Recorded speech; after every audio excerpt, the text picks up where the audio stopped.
ದೇವರು ನಮ್ಗೆ ಈ ಪ್ರಕಾರವಾಗಿ ಹೇಳುವಂತವರಾಗಿದ್ದಾರೆ. ಸಂದೇಶದ ಶೀರ್ಷಿಕೆ ಕೂಡ ಅದೇ ಆಗಿದೆ. ಏನಂದ್ರೆ ಪವಿತ್ರಾತ್ಮಾನುಸಾರವಾಗಿ ನಡೆಯುವಾಗ ಏನು ಸಂಭವಿಸುತ್ತದೆ ಎಂಬುದಾಗಿ. ನಾವೆಲ್ಲರೂ ಪವಿತ್ರಾತ್ಮಾನುಸಾರವಾಗಿ ನಡಿಬೇಕೆಂಬುದಾಗಿ ದೇವರು ಬಯಸುವಂತವರಾಗಿದ್ದಾರೆ. ಅದಕ್ಕೆ ಅಪೊಸ್ತಲ ಪೌಲ ಅವರು ಈ ಪತ್ರಿಕೆಯನ್ನು ಬರೆದಿರತಕ್ಕಂತ ಒಂದು ದೇವರ ದಾಸನು ಹೇಳುವಂತ ಮಾತು ಏನಂತಂದ್ರೆ, ನಾನು ಮುಂಚೆ ಶರೀರಕ್ಕೆ ಅನುಸಾರವಾಗಿ ನಾನು ನಡೀತಾ ಇದೆ, ನನಗೆ ಇಷ್ಟ ಬಂದ ಹಾಗೆ ನಡೀತಾ ಇದೆ, ದೇವರ ಸಭೆನ ಹಾಳು ಮಾಡ್ಲಿಕ್ಕೆ ಕೊಲ್ಲಲಿಕ್ಕೆ ನಾನು ಬರುವಂತವನಾಗಿದೆ. ಆದ್ರೆ ಯಾವಾಗ ಪರಿಶುದ್ಧಾತ್ಮ ದೇವರು ನನ್ನನ್ನು ಸ್ಪರ್ಶಿಸಿದ್ರು ಆಗ ನನ್ನ ಸ್ವಭಾವದಲ್ಲಿ ಬದಲಾವಣೆ ಬಂತು.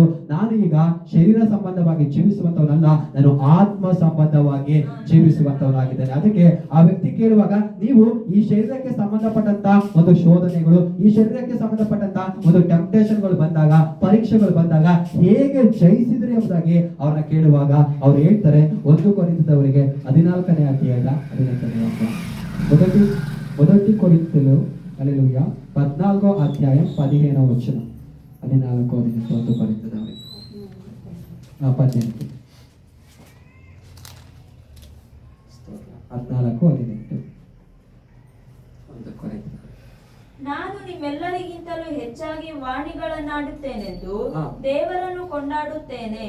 ಆದರೂ ಸಭೆಯಲ್ಲಿ ವಾಣಿಯಿಂದ 10,000 ಮಾತುಗಳನ್ನಾಡುವುದಕ್ಕಿಂತ ನನ್ನ ಬುದ್ಧಿಯಿಂದ 5 ಮಾತುಗಳನ್ನಾಡಿ ಇತರರಿಗೆ ಉಪದೇಶ ಮಾಡುವುದು ನನಗೆ ಇಷ್ಟವಾದದ್ದು. ಹಲ್ಲೆಲೂಯಾ. ಆ ವ್ಯಕ್ತಿ ಏನನ್ನ ಹೇಳ್ಕೊಡ್ತಾ ಇದ್ದಾರೆ ಇಲ್ಲಿ ಅಂತಂದ್ರೆ, ನಾನು ಶರೀರದ ಭಾವವನ್ನ ಜಯಿಸಿದ್ದು, ಶರೀರಕ್ಕೆ ಸಂಬಂಧಪಟ್ಟಂತ ಟೆಂಪ್ಟೇಷನ್ ಬಂದಾಗ, ಶೋಧನೆ ಬಂದಾಗ ಜಯಿಸ್ಲಿಕ್ಕೆ ನನ್ನ ಸೀಕ್ರೆಟ್, ನನ್ನ ರಹಸ್ಯ ಏನು ಅಂದ್ರೆ, ಅವ್ರು ಹೇಳ್ತಿದ್ದಾರೆ, ನಾನು ನಿಮ್ಮೆಲ್ಲರಿಗಿಂತಲೂ ಹೆಚ್ಚಾಗಿ ವಾಣಿಗಳನ್ನ ಆಡುತ್ತೇನೆಂದು ದೇವರನ್ನ ಕೊಂಡಾಡುತ್ತೇನೆ ಎಂಬುದಾಗಿ. ವಾಣಿ ಅನ್ನೋದಾದ್ರೆ ಅದು ಅನ್ಯ ಭಾಷೆ ಎಂಬುದಾಗಿ ಅದನ್ನ ಹಲ್ಲೆಲೂಯಾ ಬೈಬಲ್ ಕಾಲೇಜಲ್ಲಿ ಬೋಧಿಸುವಂತರು ಆ ಪ್ರಕಾರವಾಗಿ ಹೇಳುವಂತರಾಗಿದ್ದಾರೆ. ಅಪೊಸ್ತಲ ಪೌಲ ಹೇಳ್ತಿದ್ರೆ, ಅವರ ಜೊತೆಗಿರತಕ್ಕಂತ ಎಲ್ಲರಿಗಿಂತಲೂ ಆ ವ್ಯಕ್ತಿ ಏನ್ ಮಾಡುವಂತವರಾಗಿರ್ತಂದ್ರೆ, ಅವರು ಅನ್ಯ ಭಾಷೆಯಲ್ಲಿ ದೇವರನ್ನ ಏನ್ ಮಾಡ್ತಿದ್ರು ಅಂತಂದ್ರೆ, ಅದನ್ನ ದೇವರನ್ನ ಅನ್ಯ ಭಾಷೆಯಲ್ಲಿ ಸ್ತುತಿಸ್ತಾ ಪ್ರಾರ್ಥನೆ ಮಾಡುವಂತವರಾಗಿದ್ರು. ಆ ಅನ್ಯ ಭಾಷೆ ಅನ್ನತಕ್ಕಂಥದ್ರಲ್ಲಿ ಆ ವರದಲ್ಲಿ ನಾವು ದೇವರನ್ನ ಪ್ರಾರ್ಥಿಸುವಾಗ, ಸ್ತುತಿಸುವಾಗ ವಾಕ್ಯ ಹೇಳುತ್ತೆ, ಮನುಷ್ಯನು ರಹಸ್ಯಗಳನ್ನ ನುಡಿತಾನೆ, ಅದು ಯಾರಿಗೂ ಅರ್ಥ ಆಗೋದಿಲ್ಲ ಎಂಬುದಾಗಿ.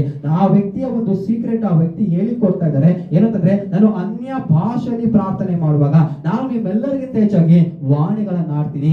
ಕಾರಣ ಏನು ಅಂತಂದ್ರೆ, ಆ ವಾಣಿಗಳಿಂದ ಪ್ರಾರ್ಥನೆ ಮಾಡುವಾಗ, ಆ ವಾಣಿಗಳನ್ನ ಆಡುವಾಗ ಖಂಡಿತವಾಗಿ ಏನಾಗ್ತಂದ್ರೆ, ದೇವರು ರಹಸ್ಯಗಳನ್ನ ನನ್ನೊಟ್ಟಿಗೆ ತಿಳಿಯಪಡಿಸುವಂತ ದೇವರಾಗಿದ್ದಾರೆ ಎಂಬುದಾಗಿ. ಅದೇ ವ್ಯಕ್ತಿ ಅದೇ 1 ಕೊರಿಂಥ 14ನೇ ಅಧ್ಯಾಯದ 4ನೇ ವಾಕ್ಯದಲ್ಲಿ ಒಂದು ಮಾತು ಹೇಳ್ತಾರೆ, ಓದಿ.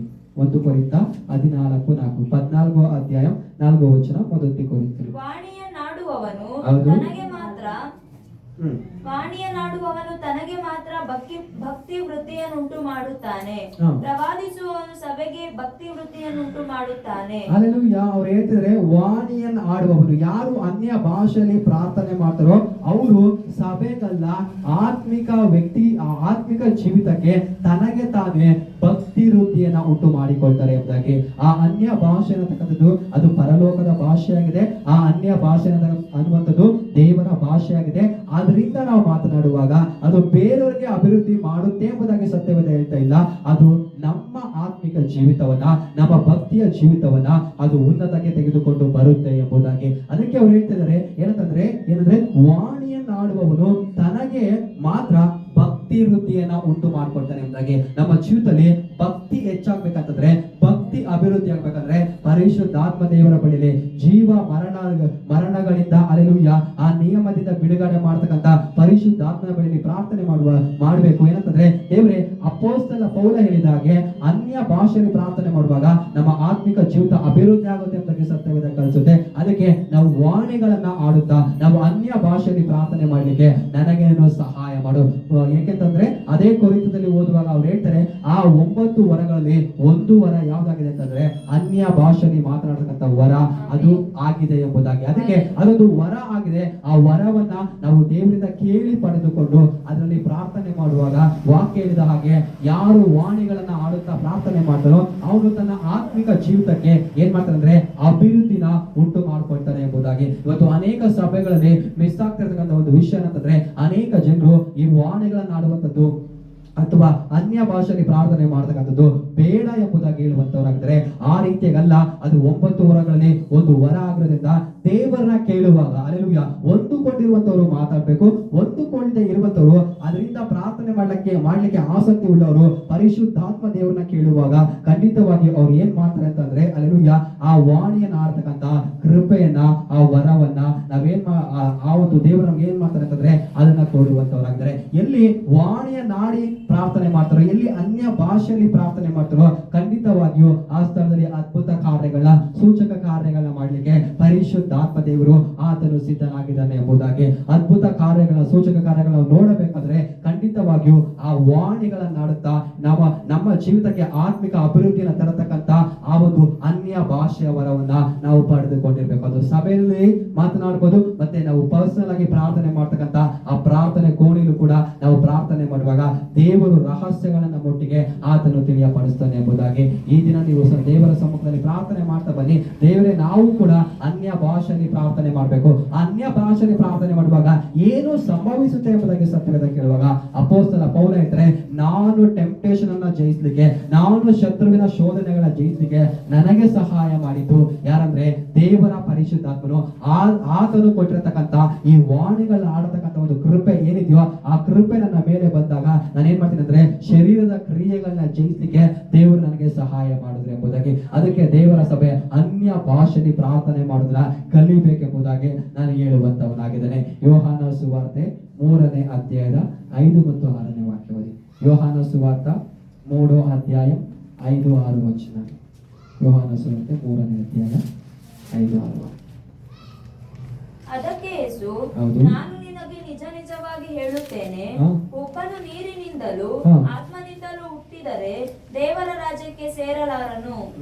ದೇಹದಿಂದ ಹುಟ್ಟಿದ್ದು ದೇಹವೇ, ಆತ್ಮನಿಂದ ಹುಟ್ಟಿದ್ದು ಆತ್ಮವೇ. ಅಲ್ಲೆಲೂಯಾ. ಯೇಸು ಕ್ರಿಸ್ತ ದೇವರ ಬಳಿಗೆ ಅಲ್ಲೆಲೂಯಾ ಹಿರಿಯ ಸಭೆಯವರಾಗಿರತಕ್ಕಂತ ನಿಕೋದೇಮ ಎಂಬತಕ್ಕಂತ ಮನುಷ್ಯನೇ ಬಂದು ಯೇಸು ಸ್ವಾಮಿನ ಕೇಳುವಾಗ ಏನಂತಂದ್ರೆ ಅಲ್ಲೆಲೂಯಾ ಕೇಳುವಾಗ ದೇವರು ಹೇಳ್ತಾರೆ ಏನಂದ್ರೆ ಅವರು ಅದಕ್ಕೆ ಯೇಸು, ನಾನು ನಿನಗೆ ನಿಜ ನಿಜವಾಗಿ ಹೇಳುತ್ತೇನೆ, ಒಬ್ಬನು ನೀರಿನಿಂದಲೂ ಆತ್ಮನಿಂದಲೂ ಹುಟ್ಟದಿದ್ರೆ ಅವನು ದೇವರ ರಾಜ್ಯಕ್ಕೆ ಸೇರುವುದಿಲ್ಲ ಎಂಬುದಾಗಿ ಸತ್ಯವೇದ ಬರೆದಿದೆ. ಅಂದ್ರೆ ನಿಕೋದೇಮನ ನೋಡಿ ಯೇಸು ಕ್ರಿಸ್ತ ದೇವರು ಹೇಳ್ತಾರೆ ಏನು ಅಂತಂದ್ರೆ, ನೀನು ಯಾವ ರೀತಿಯಾಗಿ ಪ್ರಾರ್ಥನೆ ಮಾಡಿದ್ರು, ಹೆಂಗೆ ಪ್ರಾರ್ಥನೆ ಮಾಡಿದ್ರು, ನೀನು ಹೊಸದಾಗಿ ಹುಟ್ಟಲಿಕ್ಕೆ ಇಷ್ಟ ಪಟ್ಟಿಲ್ಲ ಅಂತಂದ್ರೆ, ಹೊಸದಾಗಿ ನಾನು ಹುಟ್ಟಬೇಕೆಂಬುದಾಗಿ ನಿನ್ನ ಮನಸ್ಸು ಬಯಸಿಲ್ಲ ಅಂತಂದ್ರೆ ನೀನು ದೇವರ ರಾಜ್ಯವನ್ನ ಸೇರುವುದಿಲ್ಲ ಎಂಬುದಾಗಿ ಯೇಸು ಕ್ರಿಸ್ತ ದೇವರು ಹೇಳುವಂತವರಾಗಿದ್ದಾರೆ. ಅಲ್ಲೆಲೂಯಾ.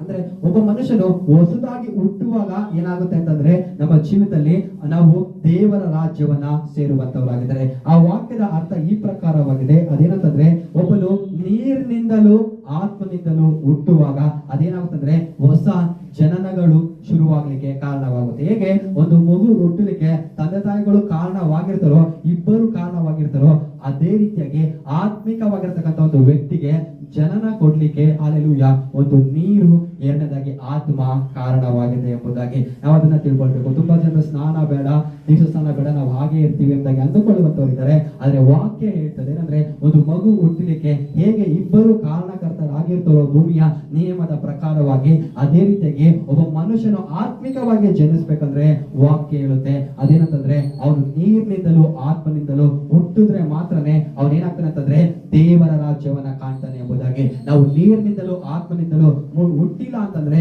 ನಾವು ದೇವರ ರಾಜ್ಯವನ್ನ ಕಾಣ್ಲಿಕ್ಕೆ ಅದು ಕಷ್ಟ ಆಗ್ಬೋದು ಎಂಬುದಾಗಿ. ಅದು ಹಿರಿಯ ಸಭೆಯ ಬೋಧಕನಾಗಿರ್ತಕ್ಕಂಥ ನಿಕೋದೇಮನನ್ನ ಯೇಸು ಕ್ರಿಸ್ತ ದೇವರು ನೋಡಿ ಹೇಳುವಂತ ಮಾತು ಏನಂತಂದ್ರೆ, ನೀನು ಹೊಸದಾಗಿ ಹುಟ್ಟದೆ ಹೋದ್ರೆ ದೇವರ ರಾಜ್ಯವನ್ನ ಕಾಣೋದಿಲ್ಲ. ಅದಕ್ಕೆ ರೆಫರೆನ್ಸ್ ಆಗಿ ಇನ್ನೊಂದು ವಾಕ್ಯನ ಓದೋಣ. 1 ಪೇತ್ರನಿಗೆ ಬರೆದ ಪುಸ್ತಕ 1ನೇ ಅಧ್ಯಾಯದ 23ನೇ ವಾಕ್ಯ. 1 ಪೇತರು 1 ಅಧ್ಯಾಯ 23 ವಚನ. 1 ಪೇತರು 1ನೇ ಅಧ್ಯಾಯದ 23. 1 ಪೇತ್ರ 1:23. ನೀವು ಪುನರ್ಜನ್ಮ ಹೊಂದಿದವರಾಗಿದ್ದೀರಲ್ಲ, ಆ ಜನ್ಮವು ನಾಶವಾಗುವ ಬೀಜದಿಂದ ಉಂಟಾದದ್ದಲ್ಲ, ನಾಶವಾಗದ ಬೀಜದಿಂದಲೇ ಉಂಟಾದದ್ದು. ಅದು ದೇವರ ಸದಾ ಜೀವವುಳ್ಳ ವಾಕ್ಯದ ಮೂಲಕವಾಗಿ ಉಂಟಾಯಿತು. ಸಾಕು. ನೀವು ಪುನರ್ಜನ್ಮ ಹೊಂದಿದ್ದೀರಲ್ಲ, ಆ ಜನ್ಮವು ನಾಶವಾಗುವ ಬೀಜದಿಂದ ಉಂಟಾದದ್ದಲ್ಲ, ನಾಶವಾಗದ ಬೀಜದಿಂದಲೇ ಉಂಟಾದ್ದು. ಅದು ಸದಾ ಉಳ್ಳ, ಅಲ್ಲೆಲೂಯಾ, ಸದಾ ಜೀವವುಳ್ಳ ಜೀವವುಳ್ಳ ವಾಕ್ಯದ ಮೂಲವಾಗಿ ಉಂಟಾಯಿತು ಎಂಬುದಾಗಿ. ಇಲ್ಲಿ ಕೂಡ ಅದರಲ್ಲಿ ಏನ್ ಹೇಳ್ತಿದ್ದಾರೆ ಅಂದ್ರೆ ಪುನರ್ಜನ್ಮಕ್ಕೆ ಕಾರಣ ಆಗ್ಲಿಕ್ಕೆ ಈ ವಾಕ್ಯದ ಪ್ರಕಾರ ಇಬ್ಬರನ್ನ ಅಲ್ಲಿ ಸೂಚಿಸುತ್ತೆ.